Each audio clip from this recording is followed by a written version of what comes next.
ഞാൻ ഇന്നലെ റീൽ ചെയ്തപ്പോൾ വളരെ തമാശയായിട്ട് റീൽ ചെയ്തു. ഇന്ന് ഞാൻ ഭയങ്കര സീരിയസ് ആയിട്ട് റീൽ ചെയ്താൽ ഓഡിയൻസ് ആയി കണ്ടിരിക്കുന്ന നിങ്ങളുടെ അവസ്ഥ എന്തായിരിക്കും? ഇന്നത്തെ ടോപ്പിക് ഞാൻ സംസാരിക്കാൻ പോകുന്നത് how do I stay consistent with my brand voice and messages. നിങ്ങൾ ഇൻസ്റ്റാഗ്രാം റീൽ ചെയ്യുന്ന സമയത്ത് മെസ്സേജിലും നിങ്ങളുടെ ബ്രാൻഡ് വോയിസിലും കൺസിസ്റ്റൻസ് അല്ല എങ്കിൽ നിങ്ങളെ ഓഡിയൻസ് കൺഫ്യൂസ്ഡ് ആയി പോകും. കോമഡി സ്റ്റൈൽ സ്ഥിരമായിട്ട് റീൽ ചെയ്യുന്ന ഒരാൾക്ക് സ്ഥിരമായി കോമഡി സ്റ്റൈൽ റീൽ ആവാം. സീരിയസ് ആയ ടോപ്പിക് സംസാരിക്കുന്ന ഒരാളാണെങ്കിൽ അത് സീരിയസ് ആയ ടോപ്പിക്കിൽ തന്നെ പ്രസന്റ് ചെയ്യണം. ബ്രാൻഡ് വോയിസ് മെസ്സേജ് എന്നത് ഒരു പേഴ്സണിന്റെ ക്യാരക്ടർ പോലെയാണ്. നമ്മൾ ഏത് ആംഗിളിൽ ചെയ്താലും അത് അവനാണ്, അല്ലെങ്കിൽ അവളാണ്, അല്ലെങ്കിൽ ആ പേഴ്സൺ ആണ്, ആ ക്യാരക്ടർ ആണെന്നത് ഓഡിയൻസിന് മനസ്സിലാക്കാൻ സാധിക്കണം. അപ്പോൾ എങ്ങനെ നമുക്ക് കൺസിസ്റ്റൻസി മെയിൻറ്റെയിൻ ചെയ്യാം? നമ്പർ 1, ഒറ്റ സ്റ്റൈൽ ഫിക്സ് ചെയ്യുക. കാഷ്വൽ ആണോ ഫോമൽ ആണോ?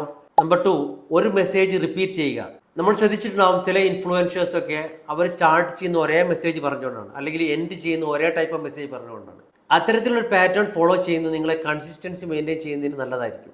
മൂന്നാമത്തേത്, ഒരു ടോൺ മാത്രം യൂസ് ചെയ്യുക. ഒന്നെങ്കിൽ ഫ്രണ്ട്ലി, അല്ലെങ്കിൽ ഇമോഷണൽ, അല്ലെങ്കിൽ ഇൻസ്പയറിംഗ്.